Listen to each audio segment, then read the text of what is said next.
Teddy and the Midnight Circus. Once upon a time, there was a small, soft teddy bear named Barley. He belonged to a little girl named Ava, who took him everywhere, to the park, to tea parties, and even on family trips. One sunny afternoon, Ava and her parents visited a traveling circus just outside of town. It was full of magic and music, with striped tents, cotton candy clouds, and elephants that danced in pink tutus. As Ava watched in awe, as the acrobats flew through the air and clowns juggled flaming sticks, but as the sun set and the crowd cleared out, Ava grew sleepy. She clutched Barley in her arms as they walked back to the car, but somehow, along the way, Barley slipped from her grasp. No one noticed. Barley lay under a bench near the popcorn stand, the moon rising above the darkened circus grounds. All was still until midnight struck. Dong! The circus lights flickered on. Dong! The carousel began to spin slowly. Dong! And then the circus came alive.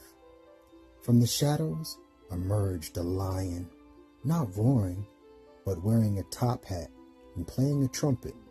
A unicycle rolled out by itself, followed by a family of juggling raccoons.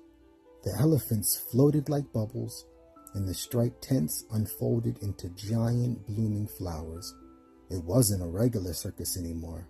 It was the Midnight Circus, a magical world that only awakened when the world was asleep. Barley blinked. Wait, blinked?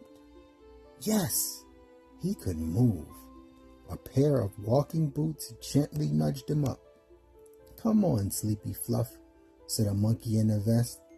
You're the new guest of honor. Barley looked around, wide-eyed, his little stitch smile somehow growing bigger.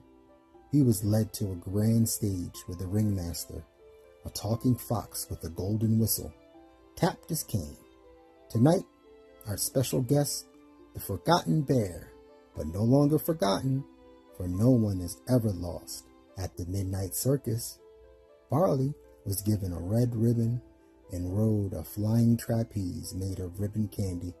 He juggled glowing stars with the raccoons, danced with the fireflies, and even took a nap on the back of a snoring zebra. But as the moon began to dip, a hush fell over the circus. Barley felt a tug in his stuffing. He missed Ava. The ringmaster gently patted his shoulder. Don't worry, Barley. We always return our guests. The lights dimmed. The circus yawned. And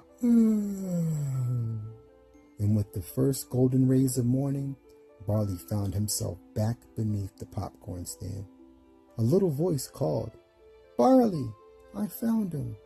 Ava scooped him up with tears and giggles, hugging him tighter than ever. She never knew where he'd been that night, but Barley did.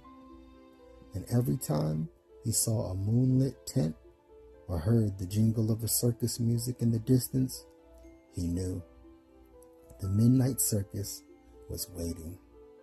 The end. Night-night.